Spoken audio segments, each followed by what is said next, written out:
Goedemorgen, dit is vrijdag, die 12de Juni 2026 en ek groet julle oude gewoonte hier vanaf die walle van die Groot Rivier. En vanoggend, heel eerstens, wil ek julle uitnooi vir die wat in die omgewing is, daar in die noorde, Pretoria, Johannesburg, Rustenburg, noord vanaf, dat ons 'n saamtrek gaan hou daar by Schoemanswil Resort by Hartbeespoortdam. Op die 25ste Junie 2026 om 1800, maar ons sal so van 1700 af al in die gang wees. Die ingang is 'n blikkie kos, dis wat jy moet gee, alles ten bate van Inhis Anner Eldridge van Mike Cronje, en dan is daar ete wat Mike en sy span aanbied teen R100 per kop.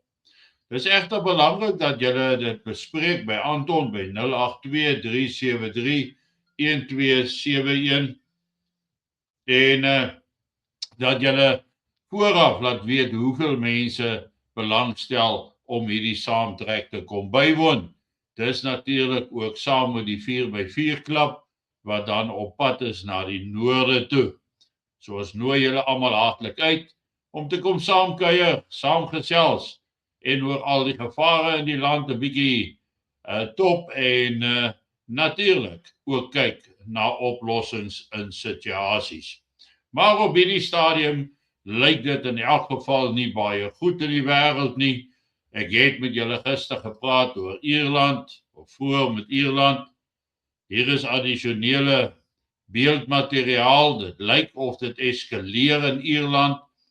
Dat Dublin het nou ook hande gevat met Belfast en dat daar nou tussen Noord en Suid 'n samesyn is wat eintlik ongekend is en alles dan gemik teen die Britse regering en teen die polisie wat dan net eensydig in guns van die immigrante optree en eintlik teen die inwoners van Ierland is. Nou hierdie prentjie sien ons natuurlik dwars deur Europa aan die gang. Ons sien ook verdere eskalasie in die Midde-Ooste waar Amerika en Iran die oorlog hervat het en hier is beeldmateriaal van Amerikaanse missiele wat afgevuur word van die skepe af. En dit beteken natuurlik dat brandstofpryse in die wêreld die hoogte gaan inskiet. Ek en jy gaan fisies dit ervaar. Hierdie hernieude stryd wat daar aan die plaasvind is, moet ons baie bekommerd maak, want dit gaan lei tot groter brandstofskaarstes en waarskynlik tekorte weer in Suid-Afrika, sowel as in sekere buurlande. En dit voorspel vir ons almal niks goeds nie. Dan lyk dit asof daar tog nou in Cuba ook beweeg word, dat die Amerikaners ook daar aan die woel is. Dan sien ons dat die sekretaris van oorlog, Peter Hegseth, hy het daar in Guantanamo Bay aangekom om daar te gesels met die troepe en daar is gerugte en fluisteringe dat dit die begin gaan wees van aksies moontlik teen Cuba. Cuba gaan nou onder groot probleme en tekorte deur. Daar is nie brandstof in Cuba nie. Daar's ook voedselsskaarstes in Cuba en natuurlik finansiële nood dwars deur Cuba is baie groot. Ten spyte van die swaar kry van almal, lyk dit tog asof Amerika met hulle planne wil voortgaan. Dan kyk ons na Suid-Afrika en ons sien hierdie MK-party se massa-optogte wat hulle nou hou.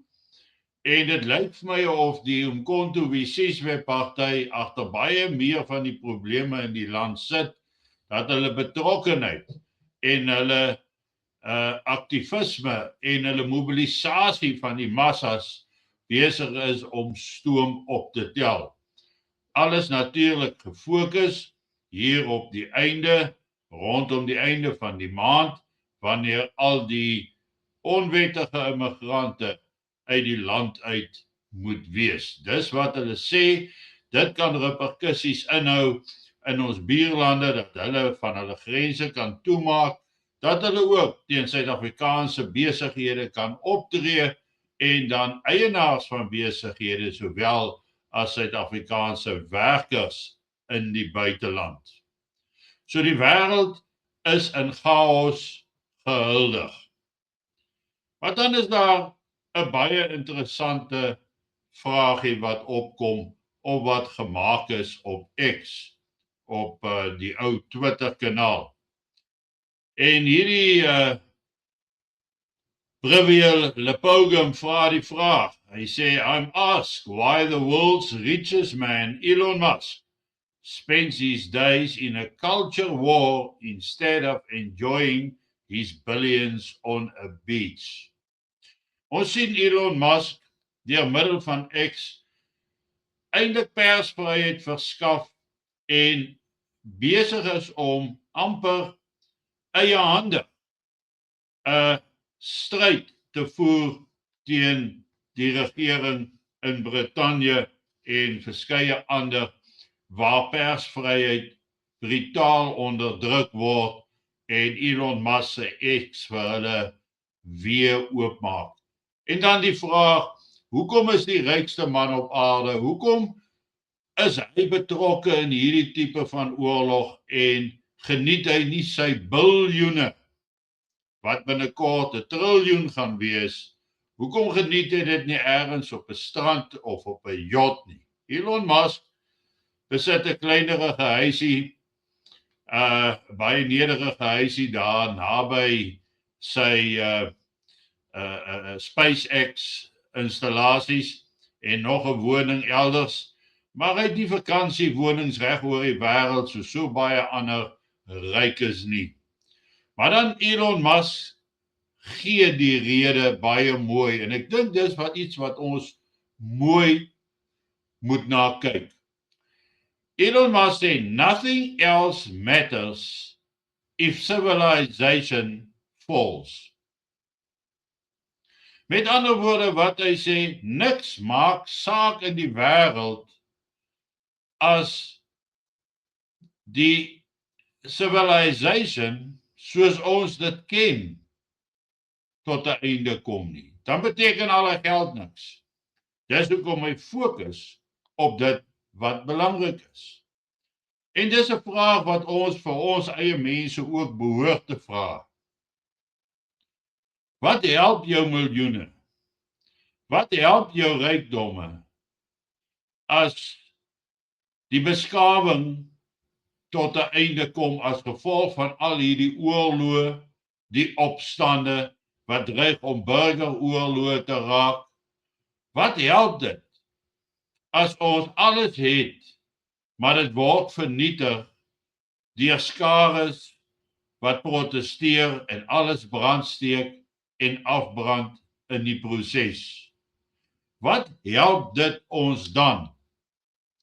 En daarom is Elon Musk se uitgangspunt, ons moet eers die boosheid beveg voordat ons geld en ons bates kan of behoort te geniet.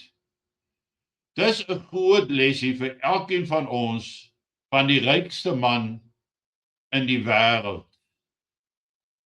As die beskawing tot 'n einde kom, wat help hierdie rykdom vir jou? Niks. As Suid-Afrika tot 'n val kom, die beskaafde Suid-Afrika wat in elk geval al 50% nie meer bestaan nie, wat help alles? Moet jou aandag nie gefokus wees om heel eerstens hier te oorleef en aan die ander kant heel uit te kom en dan dit te kan geniet. Dit help nie ons geniet dit nou en ons staan op die rand van 'n totale ineenstorting en uitwissing nie. maak soos Elon Musk. Kom tot die besef dat alles wat jy het tot niks is en tot niks sal kom as die lewe in Suid-Afrika tot 'n einde kom soos ons dit ken nie. As Suid-Afrika in totale verwoesting en anargie verval soos dit lyk in die res van die wêreld besig is om te gebeur, verhoogde brandstofpryse wat kan aanleiding gee tot toenemende geweld. Dit alles moet ons nie dan Elon Musk se waarskuwing ernstig opneem en eerder fokus op dit wat ons kan laat oorleef nie. En daarom is dit tyd, mense, om te besluit waar jy jouself skaar. By die span wat petisies teken, want dis net 'n pen wat jy draai, dan jy 'n bydrae aan petisies gemaak.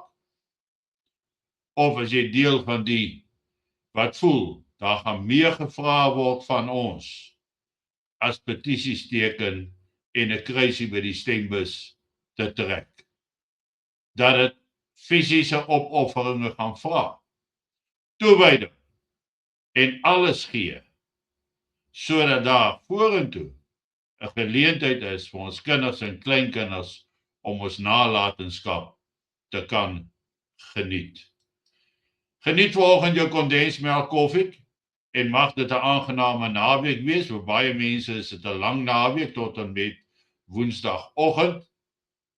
As gevolg van Dinsdag 16 Junie, wat natuurlik Soweto dag is, jeugdag, en ek sal wel maandagoggend ietsie daaroor sê, maar op hierdie stadium is daar geen aanduiding dat daar moeilikheid of drama op Dinsdag die 16de Junie gaan wees nie. Miskien beperk, lokaal plek, maar dis nie die datum waarvoor daar gemobiliseer word tans nie. Mooi loop, lekker naweek.